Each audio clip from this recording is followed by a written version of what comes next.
Stay down. Final warning. I could do this all day.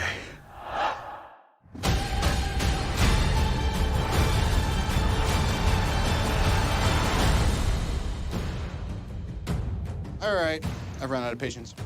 On to Ruse! Hey everyone.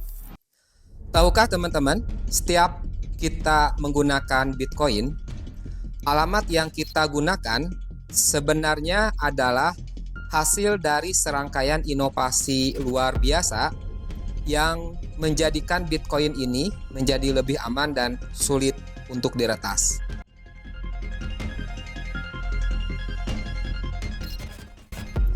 Dari era awal Bitcoin yang sederhana hingga sistem keamanan tinggi yang kita gunakan sekarang, setiap perubahan dalam format alamat Bitcoin bertujuan untuk membuat transaksi lebih aman dan efisien.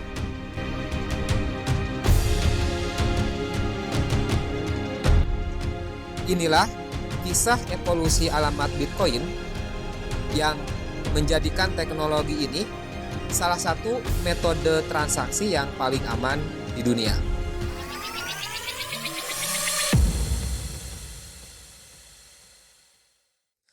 Halo, Assalamualaikum warahmatullahi wabarakatuh. Selamat datang, selamat berjumpa kembali rekan-rekan semua. Sobat-sobat dari The Legend Programmer, seperti biasanya dengan saya, Kang Legend. Dan di kesempatan kali ini, teman-teman, kita akan menjelaskan atau melanjutkan penjelasan kita mengenai Bitcoin dan dunia blockchain serta cryptocurrency. Tetapi di kesempatan kali ini kita akan membahas hal-hal yang menggembirakan, ya. Berbeda dengan pembahasan kita kemarin, kita membahas sesuatu hal yang agak menakutkan, ya, yaitu mengenai ancaman yang mungkin bisa terjadi terhadap Bitcoin yang disebabkan oleh komputer kuantum. Nah, kesempatan kali ini kita akan membahas evolusi dari format alamat wallet Bitcoin.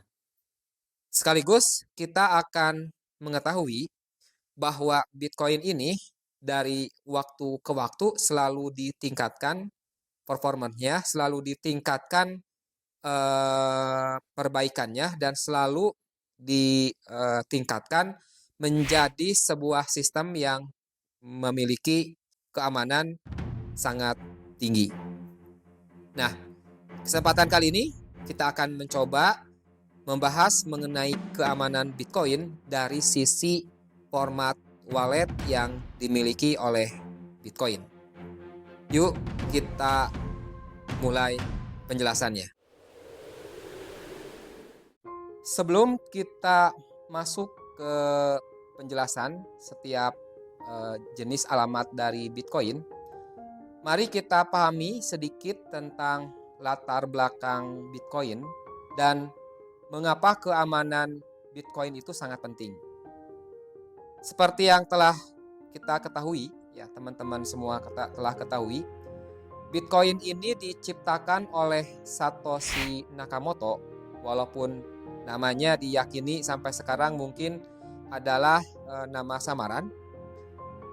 Sekitar tahun 2009, sebagai respon terhadap kebutuhan uang digital yang tidak memerlukan perantara.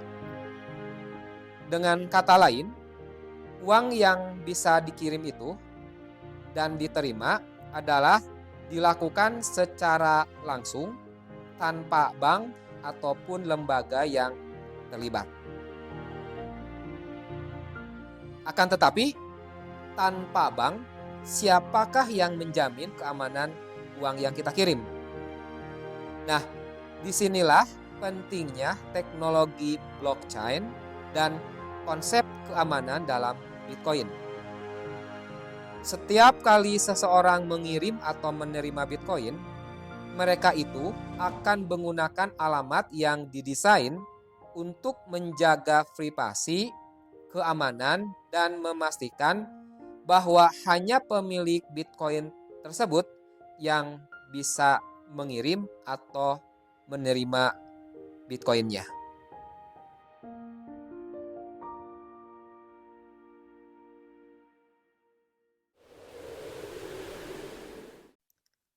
Pertama kali atau awal Bitcoin ini di mining, ketika Bitcoin baru diluncurkan, cara paling dasar untuk menerima Bitcoin adalah menggunakan alamat publik.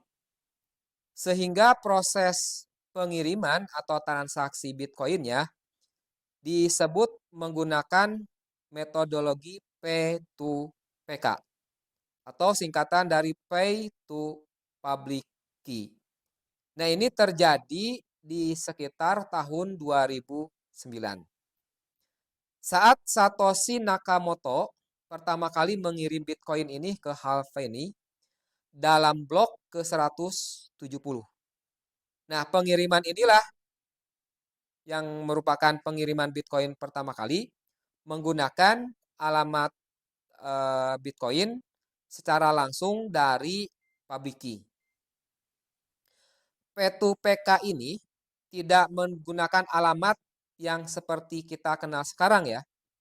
Jadi kalau teman-teman melihat alamat wallet Bitcoin sekarang, itu jauh berbeda dengan P2PK ini. Jadi menggunakan public key yang terbuka. Nah, disinilah akan muncul permasalahan. Kenapa? Karena public key yang terbuka berarti semua orang bisa melihat public key kita di dalam blockchain. Nah, kalau public key terbuka, karena ini berhubungan dengan nantinya private key, di mana private key ini akan digunakan untuk mengautorisasi semua proses transaksi, maka akan dimungkinkan sekali seseorang itu bisa mengetahui private key dari kunci publik kita. Memang di kondisi zaman sekarang untuk melakukan decrypt atau mencari private key dari public key itu sangat sulit untuk kondisi komputer sekarang. Tetapi banyak hal yang bisa dilakukan di zaman-zaman sekarang untuk bisa mendapatkan private key dari public key. Bahkan seperti yang dijelaskan di penjelasan kemarin mengenai ancaman kuantum komputer terhadap Bitcoin, yang diserang itu kan jelas-jelas adalah public key-nya ini. Oke, nah sebenarnya di dalam proses transaksi, ketika transaksi berjalan itu memang kita mengirimkan public key juga. Nah, akan tetapi kalau public key-nya itu diubah langsung menjadi alamat wallet, maka sebelum terjadi transaksi kita kan memberikan alamat wallet itu ya, baik itu mungkin ke seseorang ataupun mungkin ke organisasi ketika akan mentransfer Bitcoin, maka sebelum terjadi transaksi orang itu sudah bisa melihat alamat wallet kita atau bisa mengetahui public key kita. Dan ini kurang aman. Nah, ditambah lagi ya, si format alamat Bitcoin ini selain tadi terlalu terekspos keluar secara publik, format yang menggunakan pendekatan P2PK atau Pay to Public Key ini lebih memakan tempat dan secara biaya transaksi atau gas fee lebih mahal. Sehingga P2PK ini menjadi metode yang tidak populer, ya, tidak digandrungi oleh para pengguna Bitcoin dan dianggap sangat rentan. Nah, dengan demikian sampai sekarang alamat P2PK ini sudah tidak digunakan. Nah, kita coba lihat blok ke-170 ya. Seperti yang teman-teman lihat di sini, ini adalah data dari blockchain, yaitu blok ke-170. Nah, di sini terlihat bahwa alamat walletnya memiliki tipe P2PK. Nah, kalau kita coba lihat lebih detail, ini kebetulan kalau di slide kepotong ya teman-teman. Sekarang ini coba bisa teman-teman lihat semua. Nah, kalau kita lihat lebih detail di sini ada alamatnya ya. Jadi di sini adalah alamat dari wallet yang diubah atau diambil langsung dari public key. Salah satu cirinya adalah biasanya rata-ratanya si numbernya itu diawali dengan huruf 0. Jadi ini adalah alamat wallet pertama Bitcoin. Oke. Nah, selanjutnya coba kita lihat jumlah dari pengguna yang menggunakan alamat wallet pertama ini berapa banyak gitu ya. Nah, di sini ini salah satu fakta bahwa alamat Bitcoin yang menggunakan public key sendiri ini pertama dilihat adanya tentu di blok 0 ya. Blok ke-0 yaitu terjadi sekitar tanggal 3 Januari 2009. Ini contoh alamat Bitcoinnya ya, atau alamat wallet Bitcoinnya. Mulai dari 0, 4, 6, bla bla bla gitu ya. Ini ciri khas dari public key. Lalu current supply-nya seperti apa? Nah, current supply-nya itu sekitar ada 1,7 juta BTC gitu ya.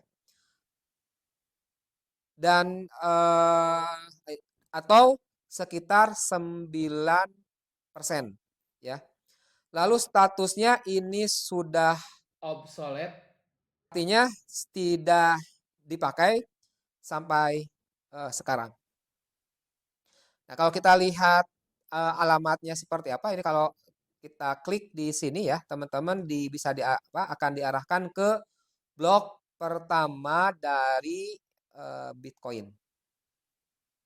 Oke, jadi itu adalah alamat tipe alamat wallet Bitcoin yang pertama.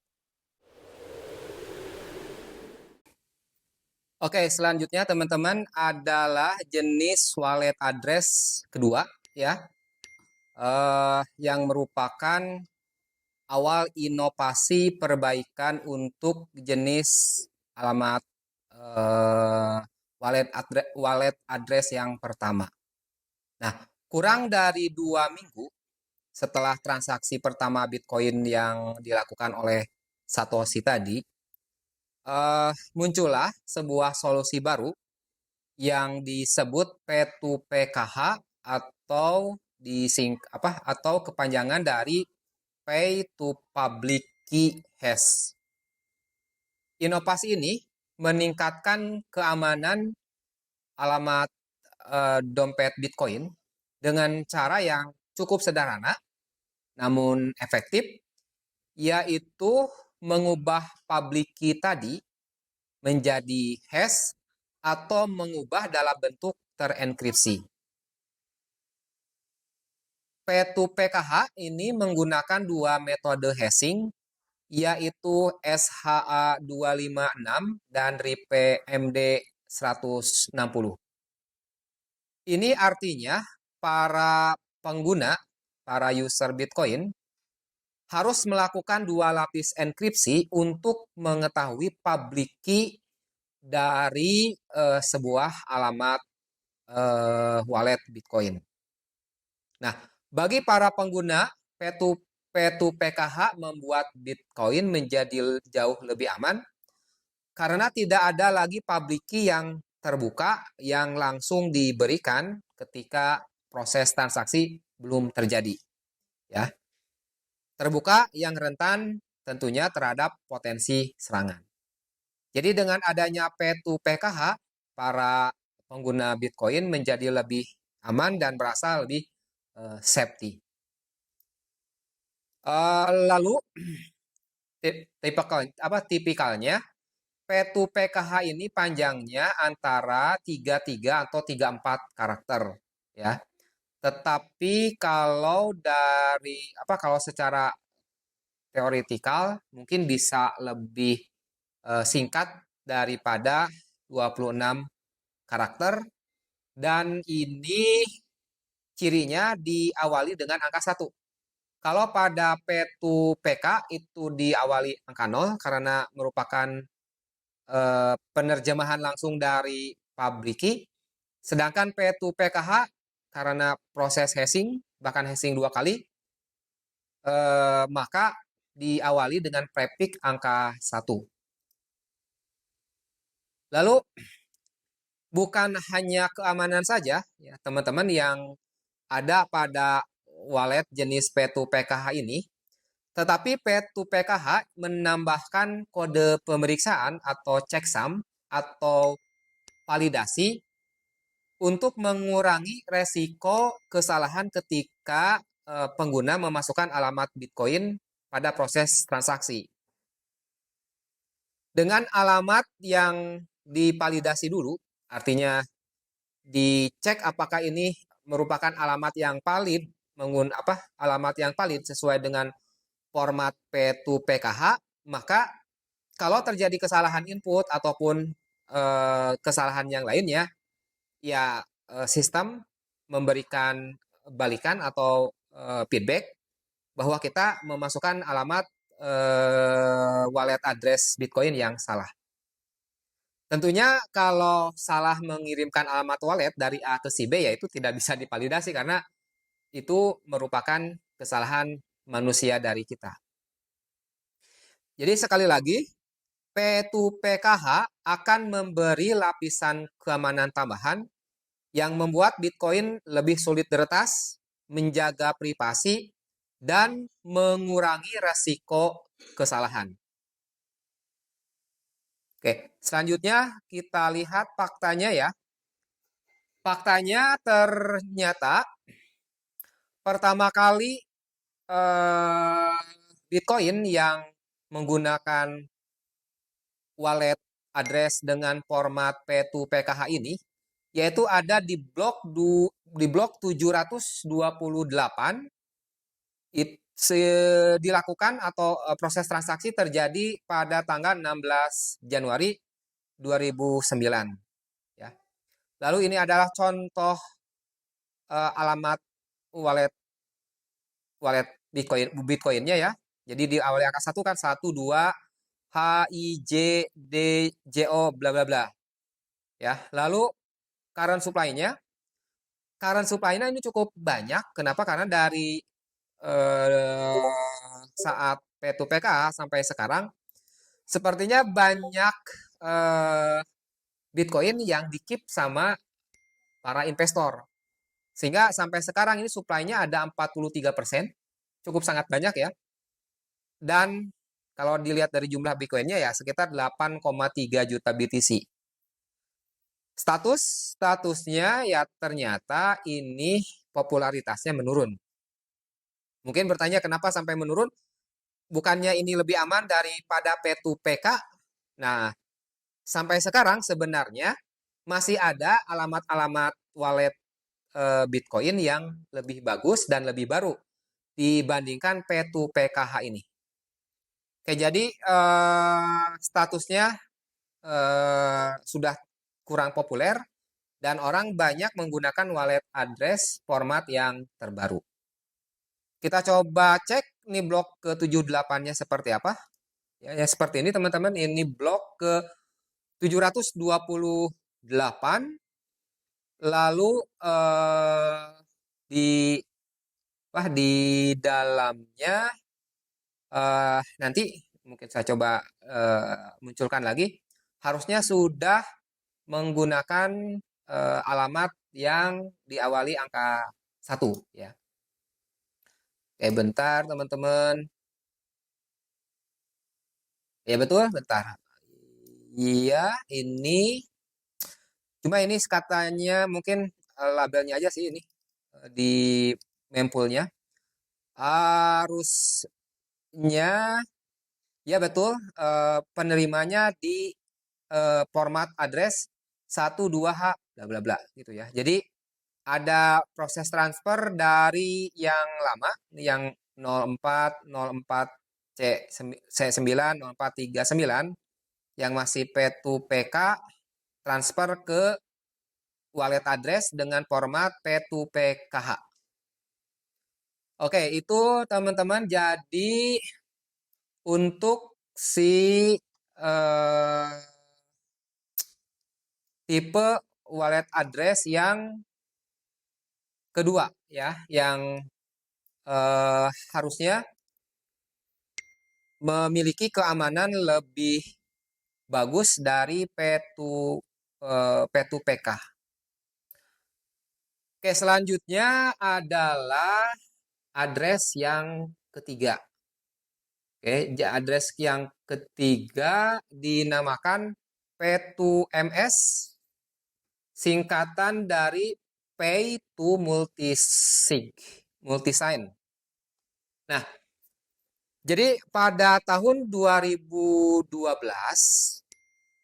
mulai muncul kebutuhan akan multisignatur atau tanda tangan ganda. Dengan multisignatur ini, kita bisa menetapkan bahwa transaksi membutuhkan lebih dari satu tanda tangan untuk dieksekusi. Nah, disinilah lahir metode atau alamat wallet Bitcoin yang mensupport multisignatur. Jadi, pada tahun 2012 lah lahir P2MS. Nah, meskipun P2MS ini support terhadap multisignatur, tetapi ada satu kelemahan dari P2MS ini. Kenapa? Karena P2MS ini masih menggunakan P2PK, jadi masih menggunakan public key yang terbuka. Sehingga membuatnya rentan terhadap serangan, dan karena kurang aman gitu ya, maka dengan cepat metode ini menjadi kurang populer. Walaupun kurang populer, nah tetapi ini menjadi pembuka jalan untuk metode yang lebih aman, yaitu P2SH. Nanti selanjutnya akan kita jelaskan yang P2SH tadi. Oke, jadi ini adalah P2MS yang support untuk multisignatur. Sehingga kalau memang sebuah proses transaksi itu dibutuhkan ada 2 atau lebih yang mengotorisasi yang bisa dilakukan.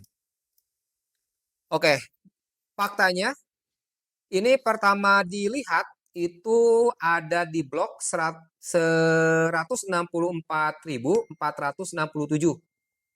atau pada tanggal 29 Januari 2012.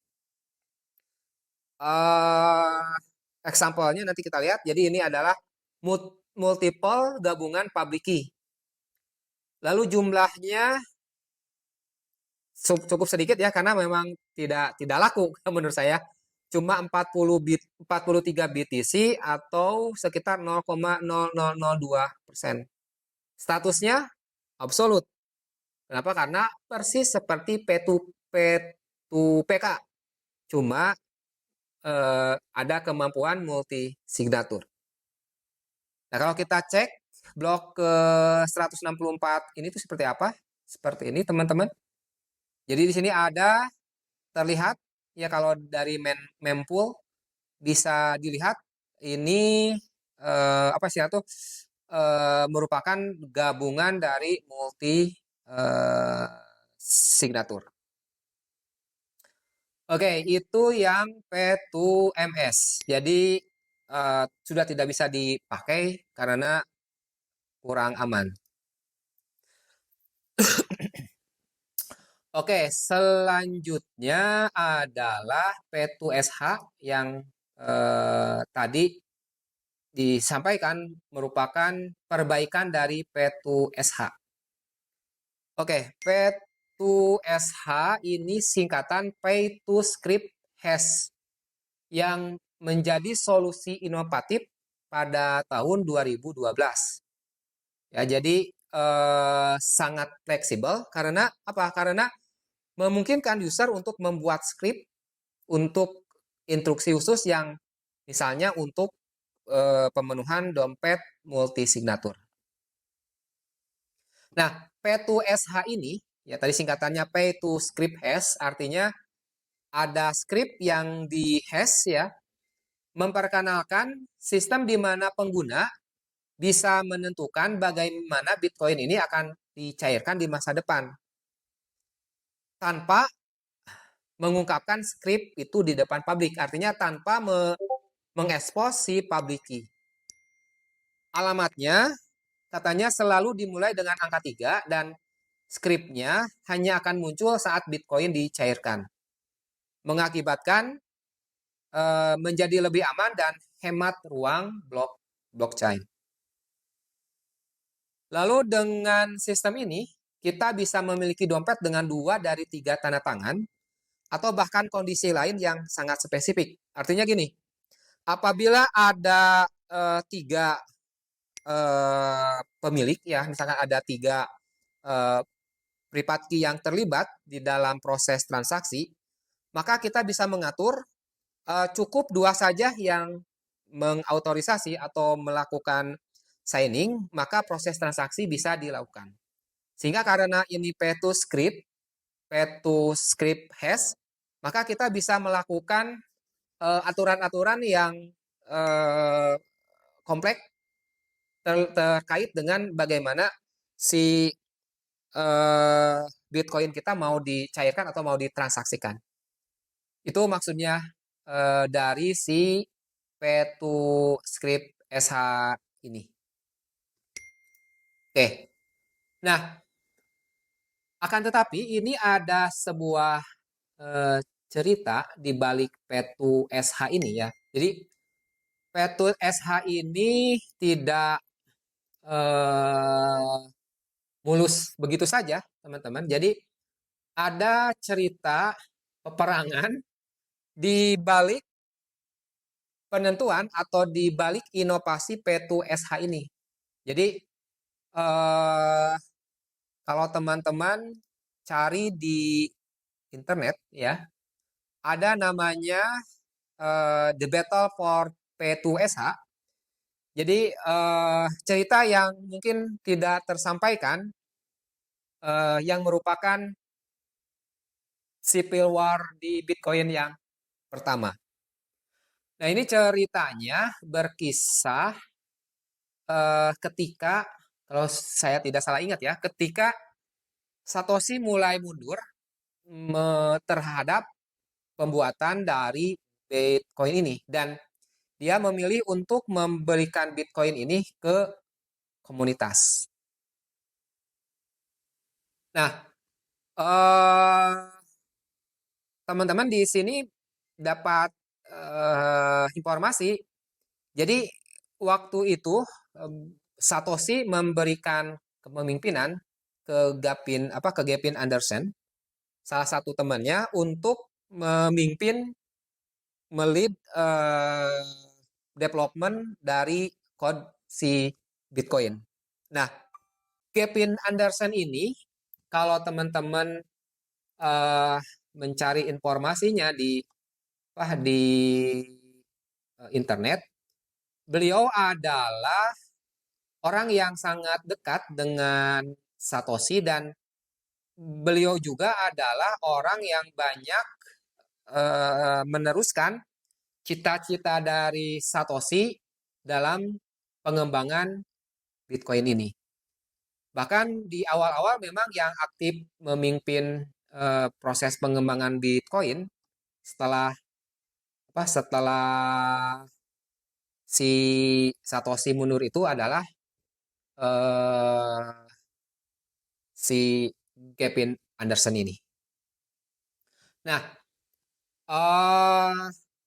ceritanya itu adalah eh, Gavin Anderson itu ingin mengusulkan supaya ada perbaikan, ya, perbaikan di sistem Bitcoin, ya, dengan mengusulkan OP eval inisiatif, ya, OP eval inisiatif yang membantu apa? Untuk membantu proses perbaikan yang tadi, ya, yang multi signatur. Nah, tapi para pengembang waktu itu memang menjadi perdebatan. Kenapa? Karena Kevin Anderson yang memimpin pengembangan Bitcoin dan mengusulkan OP-eval ini, yang memang merupakan sebuah peningkatan dirancang untuk memperkenalkan dompet multisignatur. Dompet ini memungkinkan pengguna memulihkan dana mereka meskipun kehilangan kunci privat dengan cara meminta beberapa tanda tangan untuk transaksi. Nah, secara teori ini adalah lompatan besar dalam hal keamanan, artinya dompet multisignatur dapat dilindungi dari peretasan. Karena itu, ya, karena memerlukan beberapa kunci untuk akses, bahkan dapat memperkenalkan peringatan untuk mencegah penipuan. Bahkan kalau kita misalkan lupa private key, kalau kita terlibat di dalam transaksi yang merupakan multi signatur tadi, maka kita bisa meminta bantuan kepada teman-teman yang tadi menandatangan untuk mengautorisasi supaya, ya, kita juga punya akses ke proses transaksi tersebut. Nah, namun ada kerentanan serius dari inisiatif yang ditawarkan oleh Gavin Anderson tersebut, ya. Artinya dalam inisiatif OP eval tadi. Nah, ini ditemukan oleh pengembang yang namanya Russell O'Connor. Pengembang di sini artinya berarti developer, ya, developer senior. Dia menemukan bahwa OP eval ini bisa dieksploitasi untuk membuat node Bitcoin masuk dalam loop yang tak berujung. Nah, ini kan bisa membuat jaringan Bitcoin macet.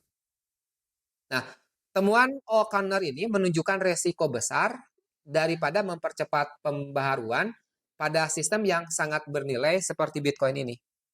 Nah, temuan ini memicu kekhawatiran antara para pengembang, termasuk Alan Rayner yang menekankan pentingnya keamanan yang ketat daripada kecepatan dalam jaringan menangani jutaan dolar. Oke. Anderson awalnya tidak setuju, ya. Maksudnya Kevin Anderson itu awalnya tidak setuju untuk menghentikan pembaruan. Ya, dia meyakini bahwa manfaat OP eval layak diperjuangkan, terutama untuk mengatasi PR buruk ancaman akibat pencurian dompet.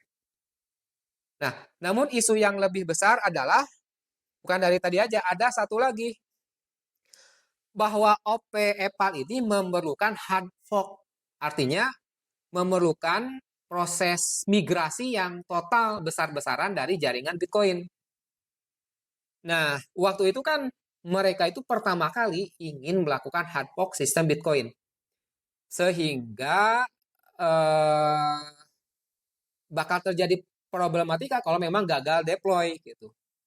Nah, kesalahan dalam proses ini bisa saja menyebabkan nanti jaringan yang tersplit, di mana dua jaringan Bitcoin yang tidak kompatibel muncul, menciptakan ketidakstabilan dan kebingungan besar. Nah, kalau ini dilakukan, pasti Bitcoin hancur, harganya turun kalau terjadi problematika.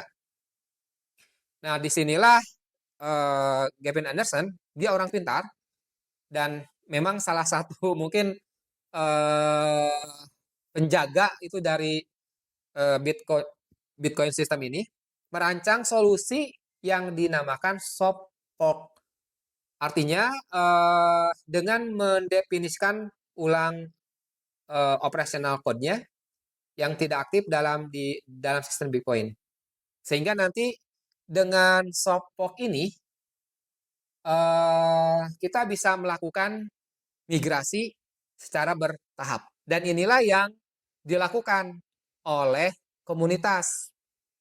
Jadi tidak langsung hard fork, tetapi soft fork. Nah, disinilah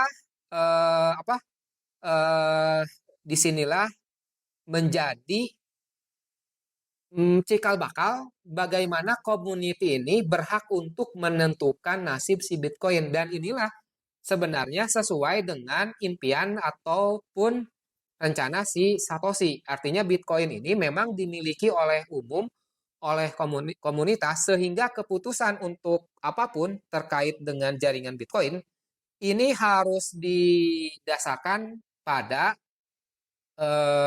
keputusan bersama. Dengan demikian, rencana awal Gavin Anderson itu ditolak, tetapi yang diterima adalah rencana yang lebih bagusnya, artinya dengan soft fork-nya. Nah, dengan soft fork-nya itu, maka ya proses untuk perbaikan si Bitcoin berpindah dari P2SH,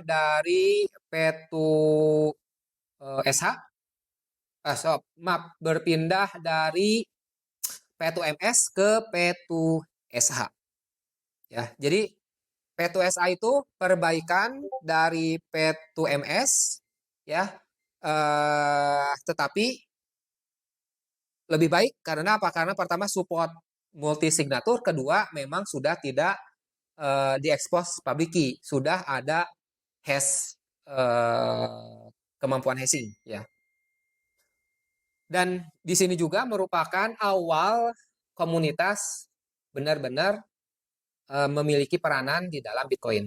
Nah, setelah inilah maka Bitcoin menjadi kuat. Kenapa? Karena ya sampai sekarang yang berhak untuk memutuskan adalah kita semua yang memang memiliki istilahnya itu aset di Bitcoin.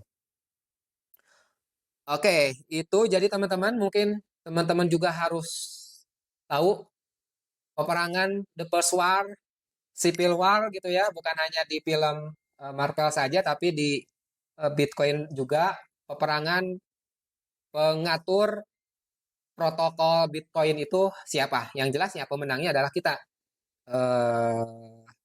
komunitas.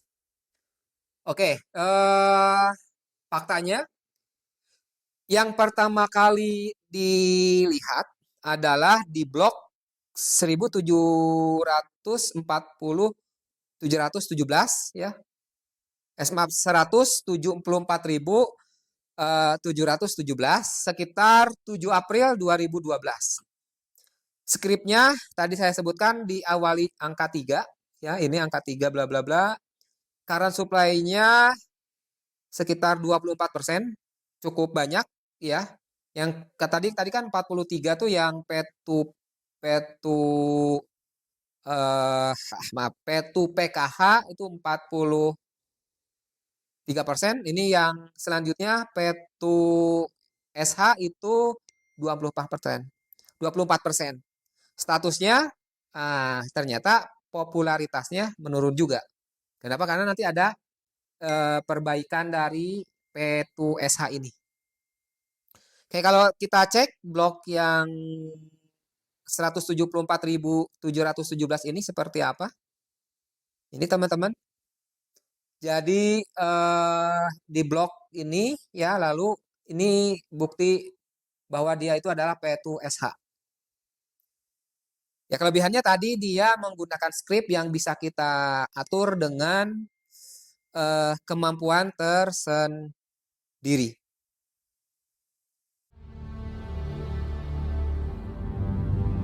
Sokovia. Okay, that's enough. Captain, people are afraid. That's why I'm here. We need to be put in check. Whatever form that takes, I'm game. I'm sorry, Tony. If I see a situation pointed south, I can't ignore it. Sometimes I wish I could. Sometimes I want to punch you in your perfect teeth. I know we're not perfect. Oke, selanjutnya teman-teman kita masuk ke jenis wallet address Bitcoin yang kelima ya, yaitu P2WP, P2WPKH dan P2WSH.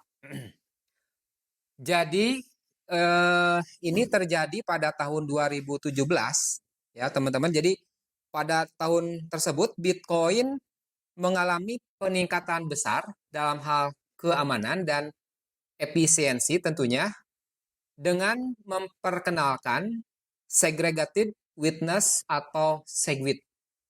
Nah, dengan SegWit ini lahirlah dua format baru yang tadi disebutkan P2WPKH dan P2WSH. Di sini SegWit ini membuat transaksi lebih hemat biaya dengan mengurangi ukuran data yang perlu disimpan di Bitcoin, dengan pada dasarnya tanda tangannya itu tidak lagi disimpan dalam bagian transaksi ya, dalam bagian utama transaksi, tetapi di bagian lain yang terpisah. Nah, ini akan mengurangi biaya dan tentunya meningkatkan kapasitas jaringan. Nah, dengan P2WPKH ini dan P2WSH, pengguna bisa mengakses sistem multisignatur lebih aman dan kedua, lebih murahnya ini. Ini memungkinkan kita untuk menambah script dan multisignatur tanpa meningkatkan biaya transaksi yang besar. Nah, alamat SegWit ini diawali dengan kode BC1Q. Nah, ini kalau teman-teman yang membeli Bitcoin di beberapa tahun sekarang, biasanya sih akan mendapatkan atau membuka wallet di akhir tahun ini atau di tahun-tahun sekarang itu akan mendapatkan alamat walletnya diawali dengan BC1Q. Ya, sehingga membuat lebih mudah dikenali. Bagi saya sendiri memang karena bukan yang mengadopsi awal Bitcoin ya, baru sekitar 5 tahun yang lalu ya mendapatkannya di BC1Q ini. Nah, ada satu lagi cerita teman-teman di balik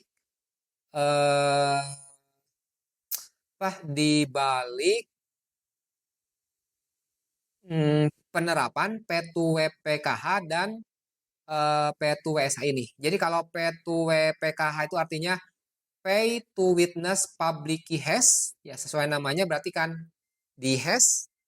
Lalu kalau yang P2WSH adalah Pay to Witness Script Hash gitu. Jadi kalau yang script tuh pasti seperti tadi kita bisa membuat script tersendiri untuk proses signaturnya.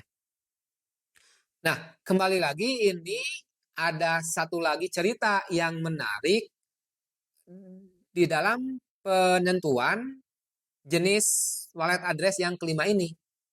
Dan ini dikenal dengan peperangan Civil War kedua. Tadi kan yang pertama yang menentukan apakah komunitas itu memiliki kemampuan atau enggak dan ternyata komunitas yang menang. Nah, kalau yang Civil War kedua ini bahkan ada bukunya teman-teman. Di sini ini benar-benar peperangan komunitas. Kenapa? Karena komunitas itu terpecah menjadi dua. Ya, terpecah menjadi dua yang masing-masingnya memiliki cara pandang yang berbeda-beda. Nah, dari sinilah memunculkan yang namanya adalah Bitcoin Cash. Jadi kalau teman-teman pernah dengar atau mungkin holder dari Bitcoin Cash, jadi Bitcoin Cash ini merupakan hasil pecahan atau hard fork dari si Bitcoin, ya. Nah, ceritanya tuh seperti apa? Ceritanya berkisah bahwa Sebenarnya Satoshi itu eh, merancang si Bitcoin ini batas ukuran per blok itu hanya 1 megabyte. Awalnya rancangan Satoshi.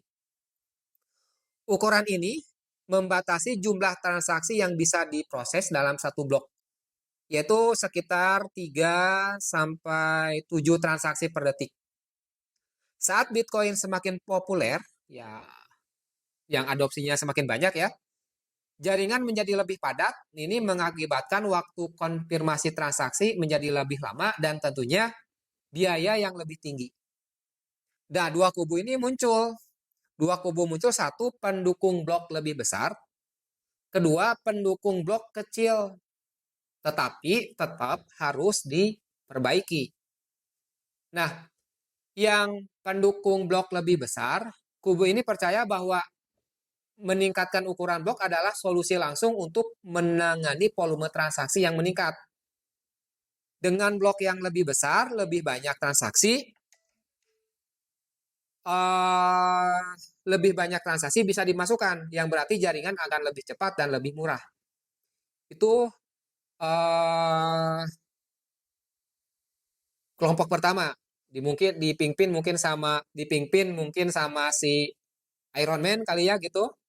Lalu pendukung blok yang kecil yaitu solusi lapisan kedua atau small block. Kubu ini khawatir bahwa memperbesar ukuran blok akan memperbesar ukuran blockchain. Ini bisa menghalangi pengguna kecil, ya bagi kita investor retail, dengan kapasitas komputer dan koneksi internet terbatas untuk menjalankan node penuh.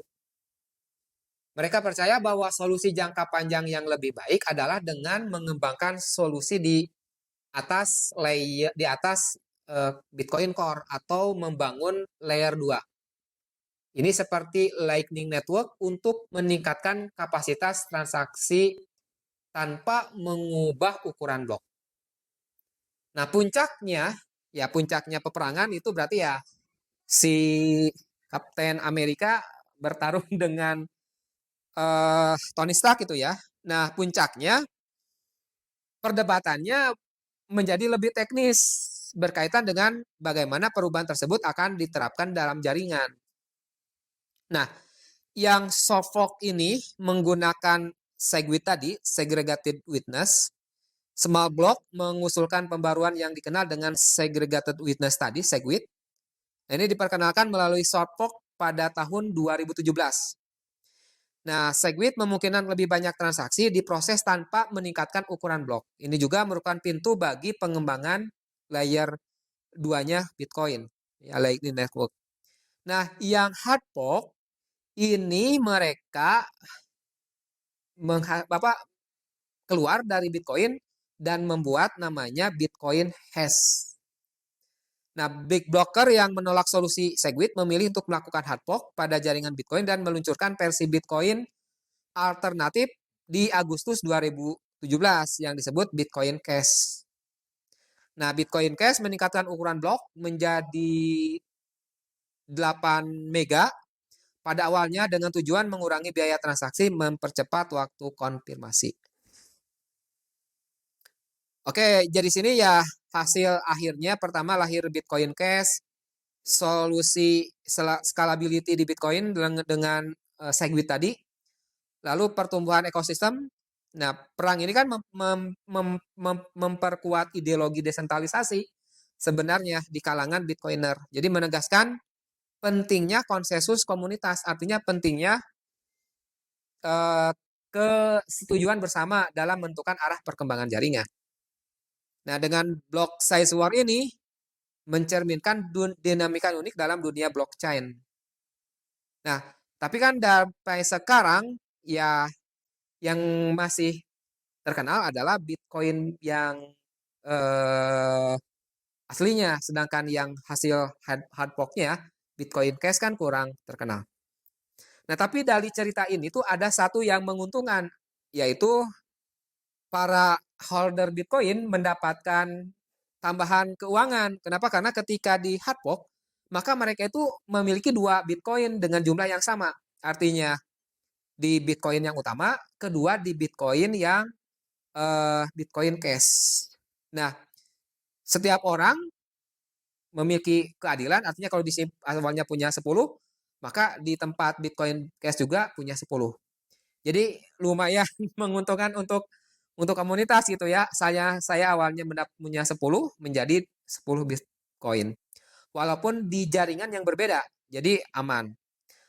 Nah, dari sana tuh ada yang memang terus memiliki dua-duanya, artinya Bitcoin Cash punya, lalu Bitcoin yang normal punya. Ada yang juga menjual misalkan karena dia pro Bitcoin, Bitcoin Cash-nya dijual, dipindahkan ke Bitcoin, ataupun sebaliknya dari Bitcoin dijual, dipindahkan ke Bitcoin Cash. Oke, itu adalah cerita Civil War kedua, dan mudah-mudahan sih tidak mengakibatkan Civil War ketiga. Walaupun potensi Civil War ketiga itu ada nanti ketika mau berpindah ke uh, enkripsi post quantum cryptography. Kemungkinan ini bisa mengakibatkan Civil War yang lebih besar.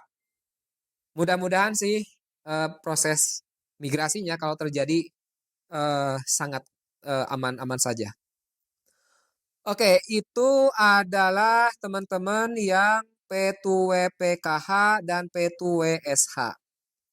Selanjutnya, oh ini yang tadi juga saya ternyata membuatkan slide-nya juga. Oke, ini faktanya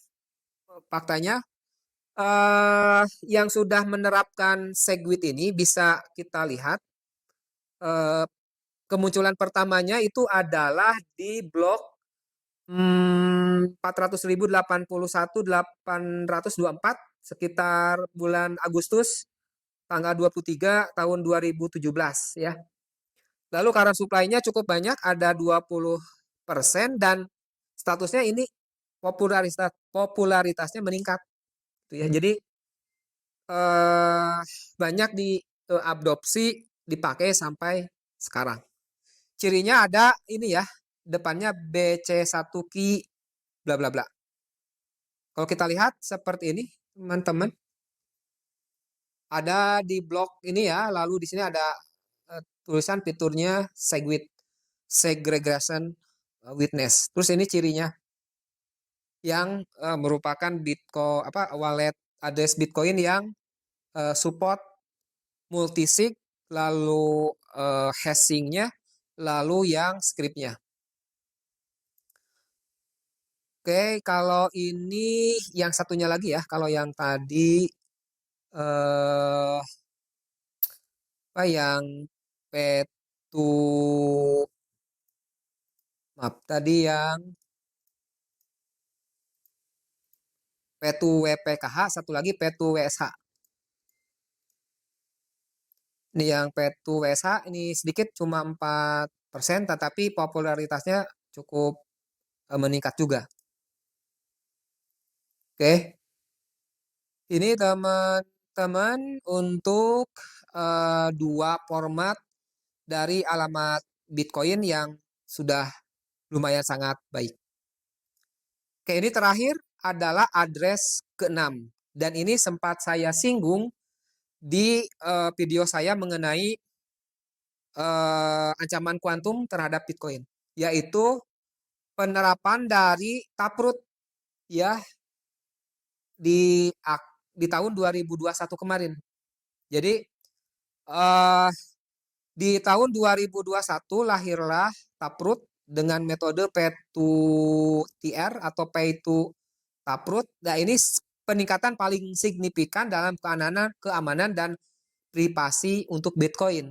Kenapa? Karena sebelum Taproot ini semuanya itu masih menggunakan ECDSA, walaupun sudah dengan berbagai tadi perbaikan gitu ya. Nah, ECDSA untuk mengenerate si public key-nya ya.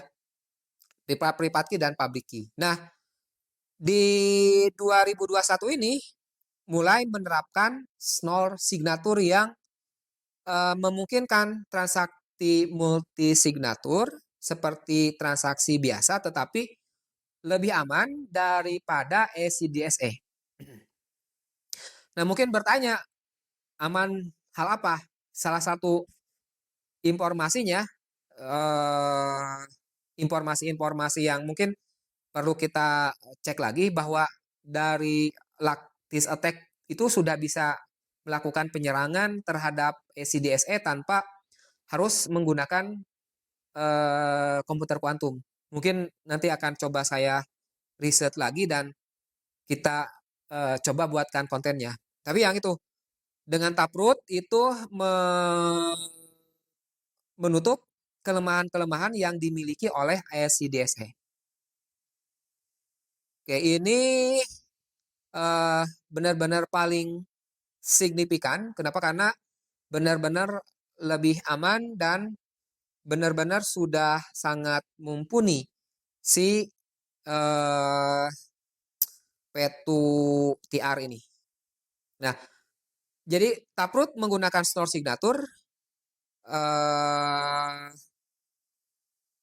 Siapapun yang melihat blockchain transaksi multisig akan tampak sama dengan transaksi single biasa. Jadi walaupun sudah multisignature, ada berbagai macam private key yang meng-signing, ya tetap terlihat itu hanya sebagai satu transaksi. Dan ini dibilang juga waktu di video pertama, dengan begini itu kita memungkinkan untuk membuat smart contract atau membuat layer di atas Bitcoin, tetapi transaksinya bisa dianggap sebagai transaksi yang terjadi di jaringan core. Jadi kita bisa membuat script yang kompleks, lalu saat kondisi tertentu dieksekusi, tetapi pengguna Bitcoin memiliki kontrol penuh dan tentunya biaya rendah dan privasi lebih tinggi. Itu yang terakhir, teman-teman, mengenai format alamat wallet address Bitcoin ya. Alamat wallet Bitcoin.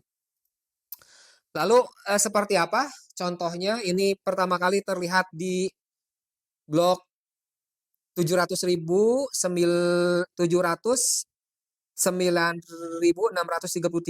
Ini baru kali ya, November tanggal 13 2021, baru sekitar 3 tahun. Contohnya seperti ini, BC1P ya,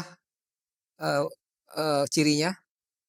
Kalau yang tadi kan BC1 ada key, ini BC1P. Current supply-nya masih sedikit, masih 0,1%. Tetapi popularitasnya cukup sangat bagus, increase popularity. Nah, kalau dicek seperti ini, nah di sini kan udah terlihat nih. Ada Segwit, multi signature, lalu ada Taproot ya. Ini ada proses transaksi ngirim dari yang lama ya, yang Segwit ke Taproot, BC1Q ke BC1P. Oke, itu jadi teman-teman evolusi dari alamat wallet Bitcoin. Ini coba saya rangkumkan ya ke teman-teman. Mulai dari P2PK, kapan mulai terlihat, sampai ke P2TR, versionnya tahun berapa, bulan berapa, lalu encoding yang digunakan, lalu prefix-nya seperti apa. Ya. Oke, teman-teman, jadi mungkin cukup dulu video kita kali ini. Mudah-mudahan bisa menambahkan pengetahuan teman-teman mengenai Bitcoin, dan mudah-mudahan bisa menarik keinginan tahuan dan keinginan untuk explore lebih dalam kepada teman-teman, bukan hanya membeli dan investasi di Bitcoin, tapi teman-teman juga bisa mempelajari bagaimana teknologi yang digunakan di dalam Bitcoin, cara enkripsinya, cara algoritmanya, bagaimana konsensus terdesentralisasi diimplementasikan. Jadi, kita sebagai developer harusnya semakin yakin karena sudah mengetahui betapa kuatnya si Bitcoin ini gitu ya, dibanding bagi kita-kita yang tidak memiliki pengetahuan secara teknis. Tapi ini sekali lagi bukanlah ajakan untuk membeli ataupun menjual, apalagi untuk nge-keep Bitcoin, tapi saya mencoba menjelaskan teknologi Bitcoin ini seperti apa. Dan Bitcoin adalah salah satu source code dengan valuasi nilai source code tertinggi. Mungkin akan coba saya nanti akan saya jelaskan di satu video yang membahas 10 source code yang memiliki valuasi tertinggi di dunia. Termasuk salah satunya adalah Bitcoin. Karena Bitcoin itu open source, kalian bisa ikutan merubah code, bisa ngelihat juga. Yang jelas memang harus punya kemampuan gitu ya. Oke, sekian teman-teman. Jika teman-teman ingin lebih tahu belajar mengenai teknologi Bitcoin ya, blockchain, lalu konsep terdesentralisasi, mungkin bisa diskusi dengan saya. Tetapi kalau ingin tahu bagaimana masalah finansialnya ya, saya bukan orang yang tepat untuk teman-teman tanyakan. Sekali lagi jangan lupa untuk like, subscribe, dan nyalakan notifikasi agar teman-teman tidak ketinggalan video-video menarik dari kami, The Legend Programmer. Assalamualaikum warahmatullahi wabarakatuh. Bye-bye.